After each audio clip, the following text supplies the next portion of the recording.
Marwadi university మంచి భవిష్యత్తు కోసం తెలుగు విద్యార్థులు ఇష్టపడే యూనివర్సిటీ. అన్న బెండకాయ తింటే తెలివితేటలు మ్మ్. వస్తాయి. మీరు ఎంతవరకు అన్నా మీ స్టడీస్ మొత్తం నేనా మ్మ్. నేను BA theatre arts, MA theatre arts. బెండకాయ తినడం వలన అది నేను బెండకాయ తిన్నా తినకపోయినా అది ఇన్ఎవిటబుల్గా నేను డిస్టింక్షన్లో పాస్ అవుతా ఆ సబ్జెక్టులు. ఆ, మిగతా సబ్జెక్టులు అయితే నేను పాస్ అయ్యేవాడిని కాదు. ఆ, ఆ, ఎందుకంటే ఇంటర్ 10th అయిపోయింది. మ్మ్. 10th ముక్కి మూలిగి ఫస్ట్ క్లాస్లో పాస్ అయిపోయాను. మ్మ్, మ్మ్, ఆ, తర్వాత ఇంటర్మీడియట్ మ్మ్. అది నేను తీసుకున్నదే సిఈసి గ్రూప్. అమ్మో. అది కూడా నేను వేస్టే, ఆ, నాకేమి కుదరదు. ఎటువైపు నుంచి చూసినా నా వల్ల కాదు. ఆ, ఆ, అందులో ఎకనామిక్స్, సివిక్స్, కామర్స్ ఇవి నా వల్ల కాదు, అవ్వదు. ఆ. ఏదో వెళ్ళేవాడిని, కాలేజ్ దాకా వెళ్ళేవాడిని చదవాలి, ఏదో సర్టిఫికేట్ కావాలి. అంతే. దానికోసం వెళ్తే పక్కన మాకు స్కైలైన్, స్టెర్లింగ్ ఉండే థియేటర్. ఆ, ఆ, అక్కడికి వెళ్ళిపోయి ఇంగ్లీష్ సినిమాలు చూసేవాడిని. క్లాస్లోకి వెళ్ళేవాడిని కాదు. ఆ, మధ్య మధ్యలో మాత్రం అప్పుడప్పుడు అటెండెన్స్ ఉండాలి కాబట్టి అలా వెళ్ళి వచ్చేవాడిని. ఆ, సో మొత్తానికి ముక్కి మూలిగి సెకండ్ క్లాస్లో పాస్ అయ్యాను. ఆ, నా కోసమే అన్నట్టుగా తెలుగు యూనివర్సిటీలో first time BA theatre arts అనే కోర్స్ పెట్టారు. ఆ.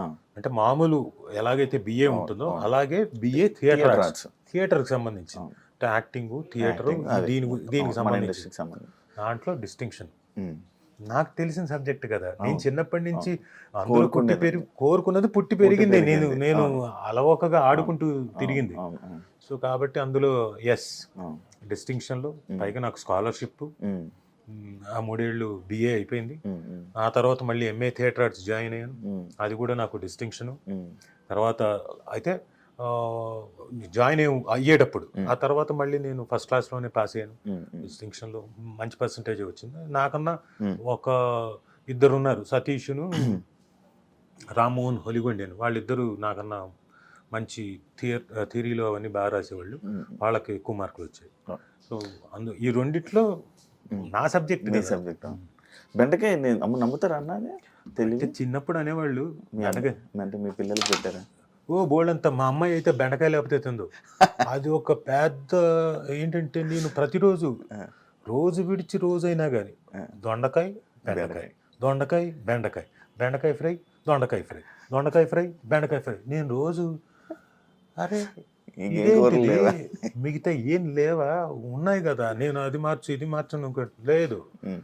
మనసుకి ఇది ఇష్టం కాబట్టి ఇది సరే కానీ నాన్ వెజ్ తింటారా? ఎందుకు తింటాం. ఆ, అదే ఎక్కువ బెండకాయ దొండకాయ కనబడింది, చికెన్ వాటిలే కనబడలేదు. అంటే తను తిందు, పాప తిందు. పాప తింది. దానికి ఎప్పుడు ఒకసారి 3 ఉంటే ఏదైనా ఉంటే తింటుంది, మాక్సిమం తిందు. అన్న ఈ సిరీస్ ఓకే చేయడానికి రీజన్ ఏమైనా బలమైన కారణం? చెప్తున్నాగా కథ, కథ. ఫస్ట్ కథ నచ్చి దాంట్లోకి మ్మ్. ఓకే. నాకు కూడా ఒక డెఫినెట్గా మ్మ్. మళ్ళీ అంటే మధ్యలో నీ లావ్ అయిపోయింది చెప్పాను. ఒక 4 నెలలు మా నాన్న చెప్పిన మాటలు గుర్తొచ్చి మ్మ్. తిండి తినకపోతే ఎట్లారా, మ్మ్. రుచులు తెలియకపోతే ఎలా తినాలి. రుచులు అంటే సర్లే జీవితంలో కష్టపడ్డాం, దెబ్బలు తిన్నాం, మ్మ్.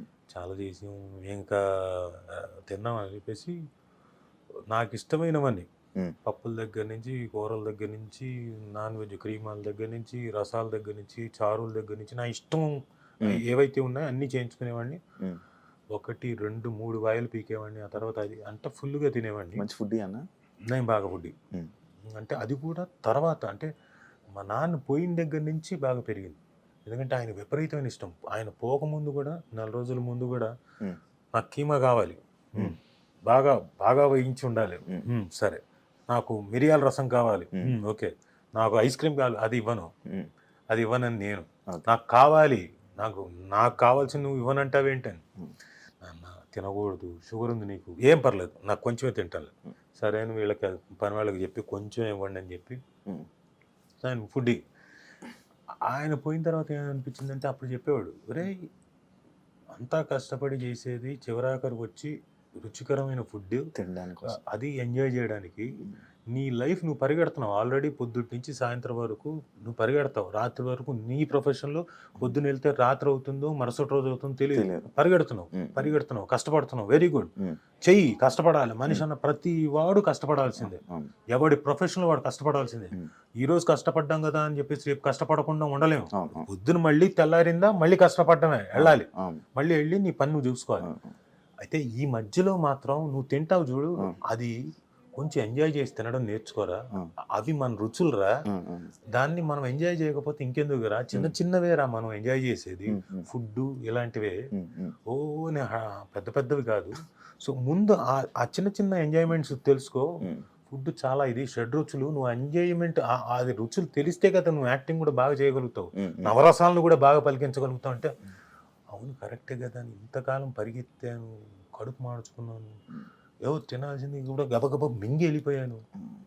కూర్చొని నమిలి మింగితే ఆ ఎంజాయ్మెంట్ వేరు కదా అనుకొని ఆయన పోయిన తర్వాత ఐ స్టార్టెడ్. బిజీ లైఫ్లో ఇంకంతే కదా, ఎప్పుడు తినేసి ఎప్పుడు వెళ్ళిపోదాం. ఇట్లా తీసుకొని 5 నిమిషాల్లో అయిపోయేది నా భోజనం. బా. అది మార్చుకున్న స్టైల్. 20 ఫాస్ట్గా తినేయాలంటుంటారు కదా అన్న తిండి దగ్గర. 22 సార్లు 32 సార్లు నమలాలంటారు ఒక ముద్ద ఎవరైనా కానీ. నాకు వీళ్ళపై వాళ్ళు పెద్దలు చెప్పింది కాళ్ళు తడి ఆరే లోపల ఫస్ట్ అబ్బాయిలు ఫాస్ట్ తినేయాలి. పొరపాటును కూడా కాదు. మనం అంటే యంగ్స్టర్స్ ఉంటే లోపల మంచి జీర్ణశక్తి ఉంటుంది కాబట్టి పర్లేదు, వాళ్ళు తిన్నా ఓకే, ఫాస్ట్గా తిన్నా ఓకే. బట్ యూజువల్గా ఏం చెప్తారంటే నెమ్మదిగా నమిలి తినాలి. నమిలి మింగితే లోపలికి వెళ్ళిన తర్వాత జీర్ణశక్తి బాగా ఉండి బాగా డైజెస్ట్ అయ్యి ఒంటికి పట్టాల్సింది పడుతుంది, అవసరం లేని ఎక్స్క్రీట్ అయిపోతుంది. So any time you should have your time. ఎందుకు గంట సేపు బ్రేక్ ఇస్తారు? గంట బ్రేక్ అనేది దేనికి? 10 నిమిషాలు అనొచ్చుగా. గంట ఎందుకు ఇచ్చారు మరి మధ్యాహ్నం గంట సేపు అని? ఆ గంటలో మీరు at least you should take your 30 minutes time for eating. అది కూడా ఎలా? ఆ రుచుల్ని ఎంజాయ్ చేయకపోతే ఇంకెందుకు? ఏం తిన్నావురా, ఏం రుచి, అది ఏం రుచి, అది కారమా లేకపోతే పులుపా అనుకుంటూ డౌట్లు వస్తే ఎలా? తిన్నది ఎంజాయ్ చేయాలి, లాలాజలం మీకు నోరు ఊరాలి మీరు తినేటప్పుడు, మీరు అది ఆస్వాదించాలి. సో ఇవన్నీ గుర్తుకొచ్చి నేను నా టైంలో ఫుల్గా ఒక 4 నెలలు ఫుల్గా తిన్నాను. నైట్ టైం ఐస్ క్రీమ్లు కానివ్వండి, నా స్వీట్లు, ఎవ్రీడే స్వీట్లు 1/2 kg తినేవాడు. స్వీట్ పిచ్చా అన్న మీకు? స్వీట్ అంటే స్వీట్ క్రేవింగ్స్ ఉండేది, బట్ ఆ టైంలో మాత్రం 1/2 kg తినేవాడు నైట్ మాత్రం. Night 1/2 kg. అలాగే ఐస్ క్రీమ్ తిన్నప్పుడు ఏం చేసేవాడిని అంటే 750 ml అంటే దాదాపుగా పావు లీటర్, అంటే కేజీకి 1/2 kg తక్కువ అలా తినేవాడిని. దాంతో ఏమైపోయానంటే 4 నెలలు 5 నెలలు స్పాన్లోనే బాగా లావ్ అయిపోయాను, నాకు తెలియకుండా లావ్ అయిపోయాను. షుగర్స్ కదన్న ఫుల్. ఇప్పుడు సన్నగా అవుతున్నాం మళ్ళీ కష్టపడి కడుపు మార్చుకొని. కానీ అలా అని చెప్పేసి రుచుల్ని మిస్ అవ్వట్లేదు, ఆ రుచుల్ని ఎంజాయ్ చేస్తూనే కొంచెం ఎంజాయ్ చేస్తూనే అలా కోట శ్రీనివాసరావు గారు లాగా కోడి ఎక్కడ పెట్టుకొని అట్లా కొంచెం దాన్ని ఆ రుచిని మళ్ళీ ఆస్వాదిస్తూ తింటున్నా. అన్న రాజీవ్ కనకాల గారికి తెలియని మేకర్ లేరు, అలాంటిది ఎందుకు ఫుల్ లెంత్ రోల్స్ అనేది ఉండవు అనేది ఈ మధ్య కాలంలో అనేది ఒక క్వశ్చన్ ఉందన్న ఆడియన్స్కి ఎప్పుడు. అంటే నేను ఎప్పుడు వెళ్ళి నాకు క్యారెక్టర్ కావాలి, అవును మీకు అది లేదు, అది కూడా నేను విన్నాను. అది ఒక విధంగా తప్పు నాది, ఎందుకంటే నాకు 100% తప్పే. See you have to be, మీరు ఎంచుకున్న ఫీల్డ్ ఏంటి? Acting, glamorous field, where rat రేస్లో మీరు ఉంటే తప్ప మీరు వెళ్ళి మిమ్మల్ని మీరు పిఆర్ చేసుకుంటూ మిమ్మల్ని మీరు పరిచయం చేసుకుంటూ నాకు వేషం ఇవ్వండి అని అడిగితే తప్ప రాని ఫీల్డ్. సరే లక్కీగా రాజీవ్ కనకాల లాంటి వాడికి వచ్చేసింది, అడగకుండానే వేషాలు వచ్చాయి. సరే నేను కూడా ఎవరిని అడగకుండా వస్తూనే ఉన్నాయి, గడిపేశాను. ఇప్పటిదాకా అడగలేదు. అయితే నేను ఇప్పుడు డిసైడ్ చేసుకున్నాను, ఆఫ్టర్ మై 50th దగ్గర నుంచి డిసైడ్ చేసుకున్నాను, వై నాట్ ఐ ఆస్క్. నాకు అల్లు అర్జున్ గారు ఒక మాట అన్నారు, ఎప్పుడు మేము సరైనోడు చేసేటప్పుడు చూసి, నేనేదో కోర్ట్ సీన్లో చేస్తున్నాను, పిలిచాడు దూరం నుంచి, ఫ్రెండ్స్ అంటే చెప్పండి. నాకు తెర మీద 10 మంది ఆర్టిస్టులు ఉన్నా 10 మంది ఉన్నా కానీ మీరు పర్ఫామ్ చేస్తుంటే మిమ్మల్నే చూడాలనిపిస్తుంది సార్, అలాంటి ఆర్టిస్ట్ సార్ మీరు ఎందుకు, సేమ్ క్వశ్చన్, మీరు ఎందుకు ఎక్కువగా కనపట్లేదు, చేయట్లేదు అంటే, నాకు ఎవరిని అడగడం ఇష్టం ఉండదండి, అడగలేదండి అని. సార్ అడగాలి సార్, అడగకపోతే ఎలాగా? మేము హీరోలు ఏంటి, మా పద్ధతిలో మేము ఒకటి అంటాం, కలిసి చేద్దాం బ్రదర్ అంటాం, మీరు కూడా అలాగే చెప్పండి, కలిసి చేద్దాం, ఏదైనా ఉంటే చూద్దాం అని చెప్పేసి అడగండి, తప్పులేదని. అయితే అది నేను ఆ రోజున ఓకే అనుకున్నాను, బట్ ఎందుకు అడగడం అని చెప్పేసి అనుకున్నాను, వదిలేశాను. బట్ నా తప్పు కాదనిపిస్తోంది. నన్ను డెఫినెట్గా ఐ విల్ అప్రోచ్ పీపుల్, ఏదైనా ఉంటే చేద్దాం అని చెప్పడానికి. ఎందుకంటే నేను కూడా ఫిట్గా ఉండాలి కదా, అందుకని సన్నగా అయ్యాను. ఇంకా సన్నగా అవ్వాలి. ఇంకొక 2 months తర్వాత దెన్ ఐ విల్ అప్రోచ్. అని మీరు ఒకవేళ అడిగితే ఆపర్చునిటీస్ ఎవరైనా అడగాలని అనుకుంటే హీరోస్ని అడుగుతారా, డైరెక్టర్ని అడుగుతారా? హీరోల్ని అడగను, అడగరా? హీరోల్ని అడగను. ఏదైనా ఉంటే డైరెక్టర్ని అడగాలి, లేకపోతే ప్రొడ్యూసర్ని అడగాలి అంతే. మన ఎందుకంటే మీకు హీరోస్తో బాగా పరిచయం కదా, అందరూ పరిచయం. అందరూ పరిచయం, అదే చాలా మంచి పరిచయం. హీరోస్ని అడగదు, ఎందుకంటే ఫ్రెండ్షిప్ వేరు, ప్రొఫెషన్ వేరు. అవును. నేను ఏమైనా నాకున్న దీనికి నేను ఎవరిని అడగాలి, జాబ్ ఇచ్చేవాళ్ళని అడగాలి, అది డైరెక్టర్ లేకపోతే ప్రొడ్యూసర్. ఎందుకు వాళ్ళు కదా, వాళ్ళిద్దరిని అడుగుతాను. నాకు ఒకసారి ఒక యాక్టర్ అన్నారన్న, అదే సేమ్ ఇందాక పాయింటే, రాజీవ్ కనకాల గారికి ఎలా బతకాలో తెలీదు మన ఇండస్ట్రీలో, ఎవరిని వెళ్ళి నోరిచ్చి ఏది అడగరు, అందువల్లే రాజీవ్ కనకాల గారు స్టిల్ ఇప్పుడు అలానే ఉండిపోయారు. నేను అలాగే ఉండిపోవడానికి ఏం లేదు, నేను బాగానే ఉన్నా. అందరూ ఏమనుకుంటున్నా అంటే నేను అలాగే ఉండిపోయాను. బహుశా వాళ్ళు అనుకుంటున్న ఏంటంటే నేమ్ అండ్ ఫేమ్ వైజ్గా, మనీ వైజ్గా ఇంకా ఎక్కువ వచ్చేదేమో అనుకునే దీంట్లో ఉన్నారు. నాకున్న దాంట్లో నేను సాటిస్ఫైడే. నాకు మంచి క్యారెక్టర్లు వచ్చాయి, మంచి పేరు తెచ్చినవి ఉన్నాయి. 20 ఏళ్ల తర్వాత కూడా నన్ను గుర్తుంచుకునే సినిమాలు ఉన్నాయి, పాత సినిమాలు. సార్ మేము చిన్నప్పుడు మీ సినిమా చూసిన సై సార్, సార్ మీ విక్రమార్కుడు సార్, సార్ మీ స్టూడెంట్ నెంబర్ 1 సార్ అనేవి ఇంకా ఉన్నాయి. 20 ఏళ్ల తర్వాత కూడా గుర్తుంచుకుంటున్నారని మాటలు కాదు కదా ఈ పర్టికులర్ జనరేషన్. సో ఇప్పటికీ గుర్తుంచుకుంటున్నాను, గుర్తుంచుకోకుండా కాదు. సో నేను చేసినవి చాలా మటుకు గుర్తుండి, అంటే ఒక 8 ఏళ్ల క్రితం చేసిన జనతా క్యారెక్టర్ గుర్తుంచుకున్నారు, నాన్నకు ప్రేమతో నేను చేసిన క్యారెక్టర్ గుర్తుంచుకున్నారు. సో అలాంటివి ఏం లేదు నాకు. ఫైనాన్షియల్గా అంటారా, ఎస్ అటు ఇటుగా ఉంటుంది డెఫినెట్గా. బట్ నేను ఎవ్రీ ఇయర్ నేను చిన్న సినిమానో పెద్ద సినిమానో చేస్తూనే ఉన్నాను, నాకు డబ్బులు వస్తూనే ఉన్నాయి. అయితే మీరు అన్నట్టు కొన్నిసార్లు ఫేము, నేము మెయిన్ స్ట్రీమ్లో కనపడాల్సినంత కనపడలేదు. నేను చాలా చిన్న సినిమాలు చేసుకుంటూ డబ్బులు వచ్చేవి నేను చేసుకుంటూ, అంటే నేను ఎవరిని చేయి చాపి అడగాల్సిన పని లేకుండా నా పని నేను చేసుకుంటూ. ఒకరిని చేయి చాచి అడగడం రాదు అని అంటున్నా. చేయి చాచి అడగక్కర్లేదు, కనీసం నోరు విప్పి అడగాలి. నేను కనీసం ఆ పని కూడా చేయలేదు. సో ఇప్పుడు డెఫినెట్గా ఐ కెన్ డెఫినెట్లీ ఆస్క్, లేకపోతే నా మేనేజర్ని పెట్టి మేనేజర్ ద్వారా అన్న అడిగి ఐ ట్రై టు. బట్ అది అడిగే ముందు నేను కూడా ఫిట్గా ఉండాలి కదా, అందుకే ఫిట్గా తయారవడం కోసం ప్రాసెస్లో ఉన్నాను. సుమా గారు లేకపోతే రాజీవ్ కళ గారి లైఫ్ ఇలా ఉండేదా అనేది ఒక క్వశ్చన్ మార్క్కి మీరు ఏమైనా ఆన్సర్ చేయాలనుకుంటారా? ఎలా ఉండేది ఇంతకన్నా బాగుండేదేమో, ఇంతకంటే దారుణంగా ఉండేదేమో. 2 పాసిబిలిటీస్ ఉన్నాయి కదా. అది ఏంటి ఎలా ఉండేదని మనం చెప్పలేము. ఇంతకన్నా దారుణంగా ఉండి ఉండొచ్చు, ఇంతకన్నా చాలా బాగుండి ఉండొచ్చు. 2 పాసిబిలిటీసే.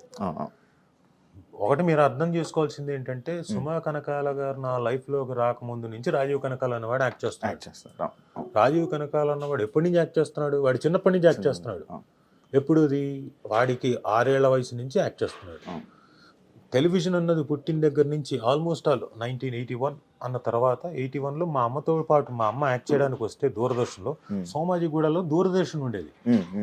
అప్పుడు కూడా నేను ఆవిడతో అకంపెనీ చూసేవాడిని. నాటకాలు అవన్నీ ఆన్లైన్లో జరిగేవి, ఆన్లైన్ సెటప్లో 3 కెమెరాలతో. అవి చూసి ఆ తర్వాత 85లో ఎప్పుడైతే ధారావాహికాలు అనేవి ప్రారంభించారు, దాంట్లో అనగనగా ఒక శోభ అనే సీరియల్లో 7వ ఎపిసోడ్లో యాక్ట్ చేసిన వాడు. అంటే 85 నుంచి నేను యాక్ట్ చేస్తున్నాను. ఇది టెలివిజన్లో. సో మాకేం కూడా తెలియదు, బట్ పుట్టలేదు ఇంకా యాక్చువల్లీ. సో 40 ఏళ్ళు అయిపోయింది. సో నా జీవితం నేను చేస్తూనే ఉన్నాను, నేను ఎక్కడా ఆగలేదు. అప్పటి నుంచి ఇప్పటిదాకా చేస్తూనే చచ్చు పుచ్చు వచ్చిందో, చిన్న సినిమానో పెద్ద సినిమానో, వాట్ ఎవర్ ఇట్ ఈస్, మంచి సినిమానో మంచి క్యారెక్టరు చెడ్డ క్యారెక్టరు, ఐ డోంట్ స్టాప్. నాకు ఇక్కడ లేదు అని లేదు. చిన్నప్పటి నుంచి మా నాన్న మాకు ఓన్ ప్రొడక్షన్ ఉండేది. ఓన్ ప్రొడక్షన్ మేము చాలా సీరియల్స్ ప్రొడ్యూస్ చేసాము. చాలా సీరియల్స్ దాంట్లో మేము ప్రొడ్యూస్ చేసి దాంట్లో మేమే ప్రొడక్షన్లో మేమంతా పిల్లలం అందరం స్టూడెంట్స్ అందరూ కలిసి సర్వ్ చేసేవాళ్ళం ప్రొడక్షన్లో. అలాగే మేమంతా నాకు లైట్స్ యూనిట్ ఉండేది, నేను హ్యాండిల్ చేసేవాడిని, దాన్ని మోసేవాడిని, లైట్లు ఇవన్నీ పనులు చేస్తూ వచ్చినవాడిని. సో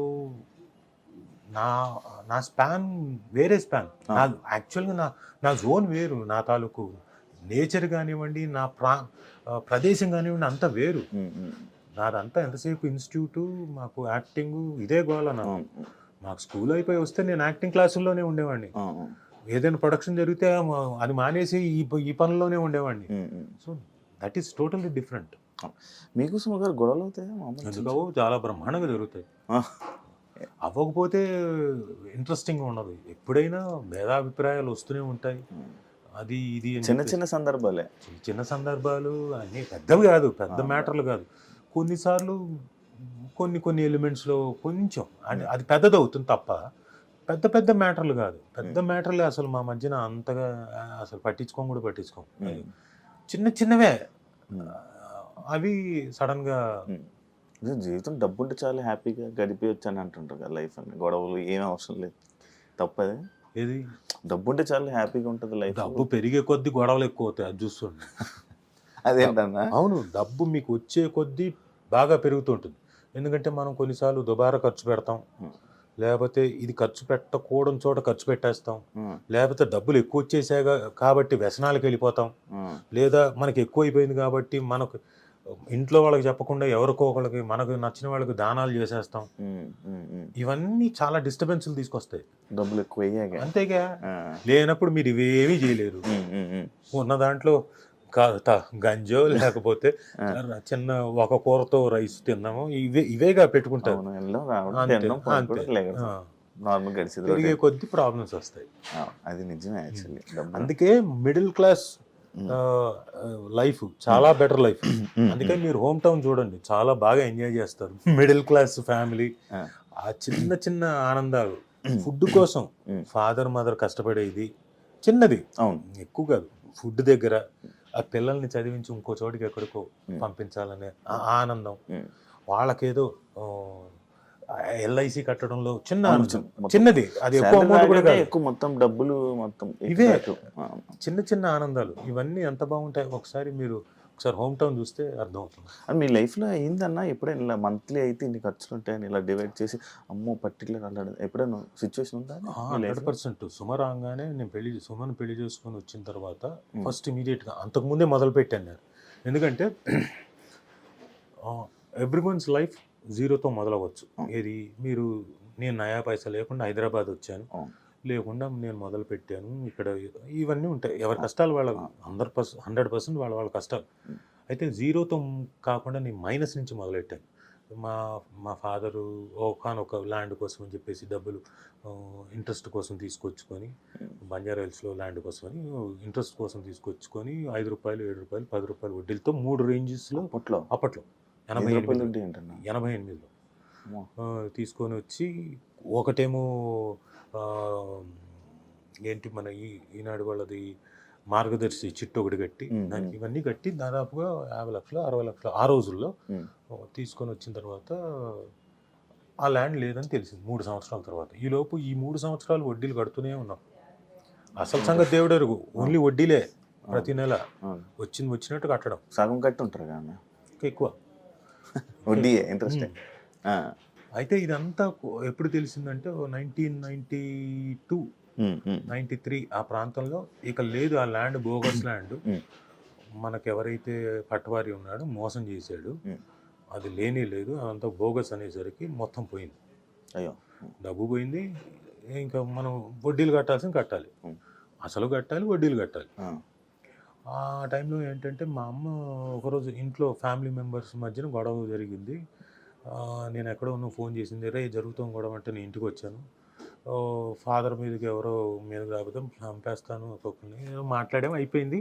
అయిపోయిన తర్వాత మా అమ్మ ఎమోషనల్గా ఉండి, ఒరే మీ నాన్న ఇదిగా ఉన్నారా, ఆయన సూసైడ్ కూడా చేసుకుందాం అనుకున్నాడు అంటే, నేను మా నాన్న దగ్గరికి వెళ్ళి నీకేమైనా పిచ్చెక్కిందా ఏంటిది, అమ్మ ఏదో చెప్పింది ఏమైందని.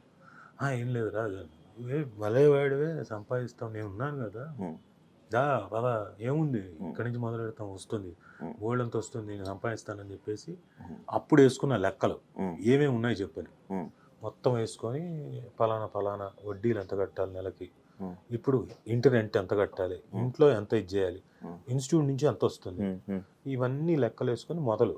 అప్పటి నుంచి ఇంకా యాక్టింగ్ డైరెక్షన్లు, మా ఓన్ ప్రొడక్షన్లకి చేయడం, మేకప్లు వేయడం, అంటే ఖర్చులు తగ్గించుకోవాలిగా. ఓన్ ప్రొడక్షన్ చేసినప్పుడు మేకప్ వేసేవాడిని, డైరెక్షన్ చేసేవాడిని, ఇవన్నీ కూడా ప్రొడక్షన్ మేనేజర్ జాబ్ కూడా చేసేవాడిని. అన్నీ చేసుకొని ఖర్చులు తగ్గించుకుంటూ అలా కొంత క్లియర్ చేసుకుంటూ సుమో వచ్చిన తర్వాత ఆవిడ కూడా జాయిన్ అయ్యి ఆవిడకి కూడా చెప్పి ఇదిగో నా ప్రాబ్లమ్స్ ఇవి ఉన్నాయి.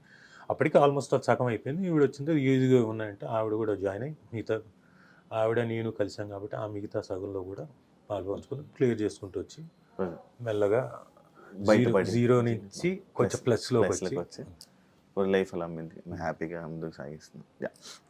అలా బబుల్ గమ్ మూవీకి ఎంత బడ్జెట్ అయింది, ఎంత లాస్ అయ్యారు ఏమన్నా అబ్బాయి సినిమా?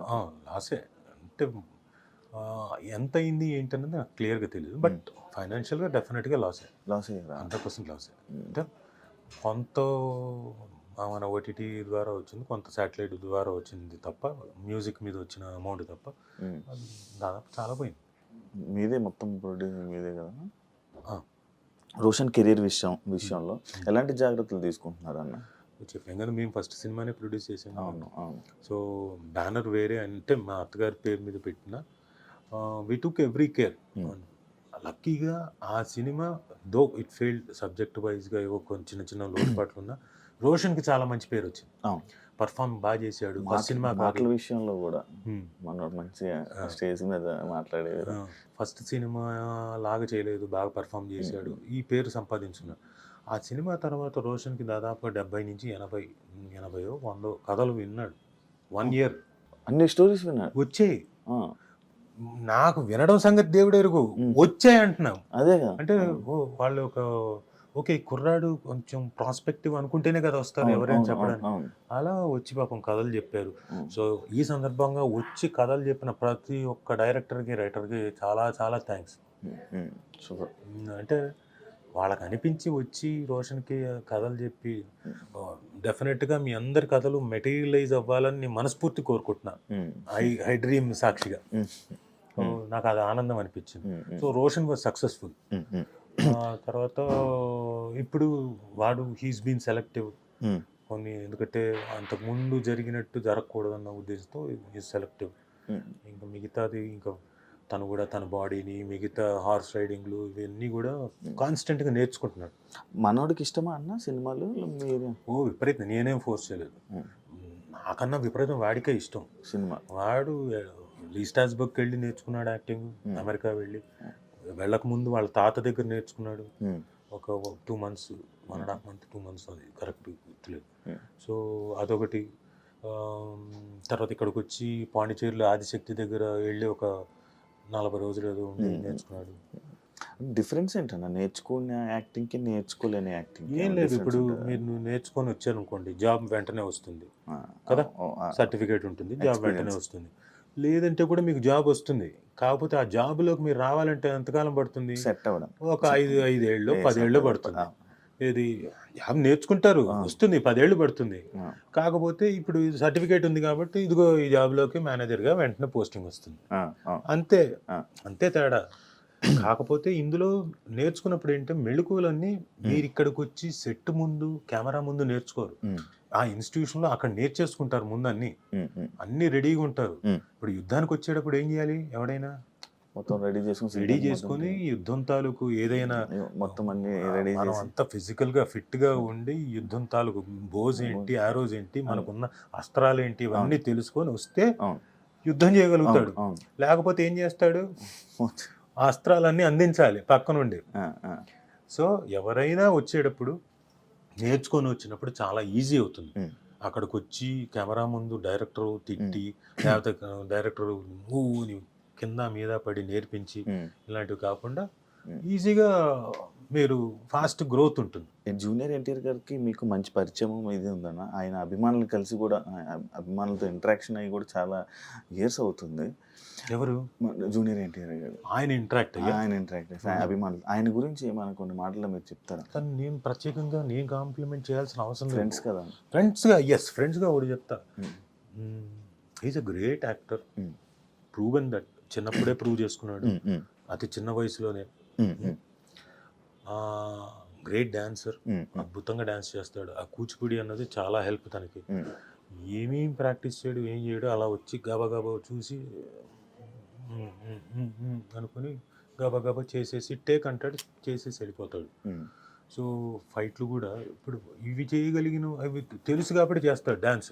ఫైట్లు తెలియదు కదా, కానీ ఫైట్లు కూడా ఫైట్ మాస్టర్ చేసేటప్పుడు అవన్నీ చూసి వాళ్ళు చెప్పింది గ్రహించి వెంటనే, అదేం ప్రాక్టీస్ చేయలేదు తను, అప్పటికప్పుడు ప్రాక్టీస్ చేసుకొని ఆ విగరు, ఇంకోటి ఆ స్ట్రెచ్లు కానివ్వండి, ఆ ఫాల్స్ కానీ అక్కడికక్కడ నేర్చుకొని చాలా అద్భుతంగా చేస్తాడు.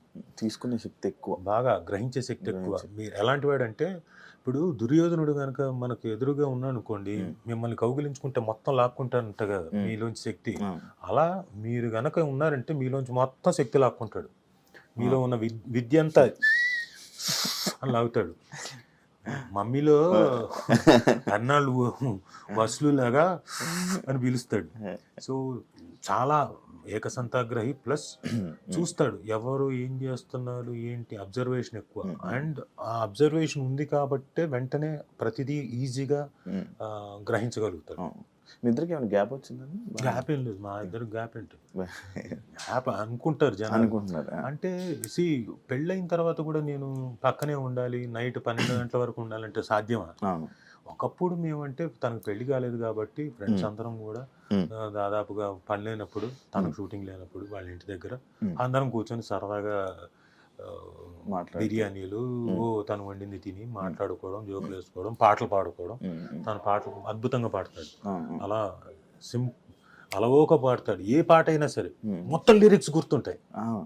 ఇప్పుడు మనకు ఒక పాట గుర్తుందంటే ఓకే, ఇలా ఏదైనా వస్తుంటే అది పాడుతుంటాడు లిరిక్.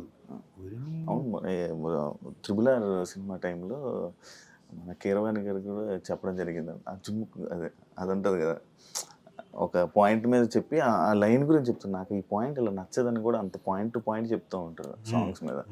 ఎవ్రీ లైన్ కూడా ఆయన వింటారు. హోమ్ టౌన్ గురించి ఏం చెప్తారన్న, ఎందుకు చూడాలి అని అంటే, ముందు హోమ్ టౌన్ అనేది హృదయంగా ఉంటుంది. ప్రతి వాళ్ళు వాళ్ళ జీవితానికి వాళ్ళ హోమ్ టౌన్కి కనెక్ట్ అయిపోతారు. మనం ఎక్కడి నుంచో వచ్చి సిటీలో బతుకుతున్నాం. ఏది మన లైఫ్ ఇందాక చెప్పినట్టు పరిగెడుతున్నాము, నిద్రలో పోవట్లేదు, కష్టపడుతున్నాము, అన్ని రకాలుగా. పండగలు వచ్చినప్పుడు, ఇంకోటి వచ్చినప్పుడు మనం మళ్ళీ మన ఊళ్ళోకి వెళ్తున్నాం. ఆ ఒక్క 1 day 2 days మనం ఉండి వచ్చేస్తున్నాం. బట్ హోమ్ టౌన్ చూసిన తర్వాత ఏం చేస్తారంటే, అట్లీస్ట్ మనం సంవత్సరానికి 3 సార్లన్నా వెళ్ళి ఒక్కొక్క 3 రోజులు 4 రోజులైనా ఉండి మన హోమ్ టౌన్తో కనెక్ట్ అవుదాం, మనం అక్కడ గడిపోద్దాం అని ఫీల్ అవుతారు. ఎందుకంటే మన జ్ఞాపకాలు చాలా ఉండుంటాయి అక్కడ, చిన్ననాటి జ్ఞాపకాలు, ఫాదర్ మదర్ జ్ఞాపకాలు. ఇప్పుడు నాకు యానం పెద్ద కనెక్ట్ కాదు, నేను పుట్టి పెరగలేదు అక్కడ. కాకపోతే నేను ఎందుకు రీకనెక్ట్ అవ్వాలనుకుంటున్నా అంటే యానంకి, యానం ప్రజలందరికీ చెప్తున్నాను, ప్రజలందరికీ, అక్కడ ఉన్న బంధుమిత్రులందరికీ చెప్తున్నాను, మళ్ళీ నేను వచ్చి, అంటే వాళ్ళంతకు వాళ్ళు పాపం నన్ను పరిచయం చేసుకున్నారు కూడా. ఏదో పెళ్ళికి వెళ్తే, బాబు నేను మీ నాన్నగారి ఫ్రెండ్ ఫలానా ఇది అది, నాకు ఎంత ఆనందం అనిపించింది. అంటే వాళ్ళంతకు వాళ్ళు వచ్చి, వాళ్ళకి ఉండొచ్చు కదా ఈగో, ఆడో కరోనా కొడుకు ఇప్పుడు వచ్చాడు, వాళ్ళ నాన్నగారు లేదు, ఇంతకాలం ఎప్పుడు రాలేదు అనుకోవచ్చు కదా. అలా అనుకోకుండా వాళ్ళు వచ్చి పరిచయం చేసుకుంటున్నారు, మేము ఫలానా ఫలానా ఫలానా అని. గొప్పగా అనిపించింది. సో నేను వెళ్ళి మళ్ళీ ఇక్కడ నా బంధువులతోటి, ప్లస్ అక్కడ ఉన్న ఊరి జనాల్లో చాలామంది మా నాన్న ఫ్రెండ్స్ తోటి, వాళ్ళందరితో వచ్చి కనెక్ట్ అవ్వాలనుకుంటున్నా. ఇప్పుడు 2 సంవత్సరాలకు 3 సంవత్సరాలకు వెళ్తున్నా ఊరికి. ఏదైనా ఫంక్షన్ ఉంటే, నవమి ఉంది, శ్రీరామనవమి ఉన్నప్పుడు వెళ్ళా, ఆ తర్వాత వెళ్ళలేదు. నేను ఏదో మధ్యలో పెళ్ళి ఉంది, ఒక రోజు వెళ్ళాను, జస్ట్ వెళ్ళి వచ్చేసాను. సో ఇప్పుడు అలా కాదు, సంవత్సరానికి 2 సార్లు అన్నా, సంక్రాంతికి ఒక పండగ టైం ఒక 3 రోజులన్నా స్పెండ్ చేస్తే వీళ్ళందరితో స్పెండ్ చేయడానికి నాకు ఆపర్చునిటీ వస్తుంది. సో అందుకని అలా అనుకుంటున్నాను. అది నాకు ఈ హోమ్ టౌన్ చేయడం ద్వారా బాగా ఎక్కువ ఫీల్ అవుతుంది, గుర్తు. ఈ కనెక్షన్ ఏమవుతుందంటే, రేపు పొద్దున నా పిల్లలకి, రోషన్కి కానీ మనస్వినికి కానీ, అది నేను వాళ్ళకి కనెక్ట్ చేయగలుగుతాను. లేకపోతే నేనే వెళ్ళకపోతే వాళ్ళకేం కనెక్ట్ చేస్తాను. మీ ఫ్రెండ్స్ సర్కిల్ ఎక్కువ అన్నా? ఒకప్పుడు బాగుండేది, నాకు మామూలుగానే తక్కువ, అంటే నాకు వెరీ లిమిటెడ్, చాలా సెలెక్టివ్ ఫ్రెండ్స్. ఎక్కువనే friends circle. Thank you so much అన్న, ఇంటర్వ్యూ ఇచ్చినందుకు. మంచి సక్సెస్ అవ్వాలని సిరీస్, మంచి జనాల్లోకి వెళ్ళి మంచి నేమ్ వచ్చి ఇంకా ఎక్కువ సిరీస్తో మళ్ళీ తెలుగు ఆడియన్స్ మంచిగా ఎంటర్టైన్ చేయాలని మనస్ఫూర్తిగా కోరుకుంటున్నాను. Thank you so much. ఏం కలకలేదే? ఏమన్నా ఏదో కాంట్రవర్షియల్ క్వశ్చన్తో మీరు మొదలెడతారు కదా, అదే ఇంకా రాలేదు ఏంటని? లేదన్నా, అలాంటివి అనుకోలేదు నా మీద. అన్న లేదన్నా, మొన్న కూడా సుమ గారిని ఇంటర్వ్యూ చేద్దామంటే నీ ఇంటర్వ్యూకి వస్తానని నువ్వు ఎలా అనుకుంటున్నావు శివ? ఏ లైక్ కాంట్రవర్సీ. అంటే ఏమైపోతుందంటే ఇంటర్వ్యూ ఇవ్వడానికి ఎవరైనా సరే ఈ మధ్యకాలంలో ఆర్టిస్టులు కానీ ఎవరో ఒకళ్ళు సడన్గా ఫేమస్ కావాలనుకున్న వాళ్ళు డెఫినెట్గా వచ్చేస్తారు.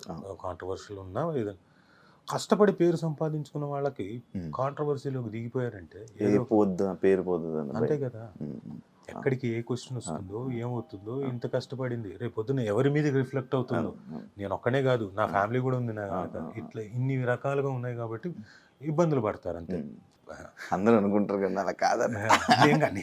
నేను మళ్ళా అడుగుతావేమో, అడిగితే దానికి కూడా సమాధానం చెప్దామని. లేదు అదే నడిపిద్దాం మెల్లి ప్రశాంతంగా కూల్గా కొత్త మెల్లగా మొదలెడదామని. Thank you so much. Thank you very much. Thank you. Nice interview. Thank you so much. చూసారు కదా ఇంటర్వ్యూ. ఇంకో గెస్ట్తో మళ్ళీ మీ ముందు కలుస్తే అంతవరకు బాయ్.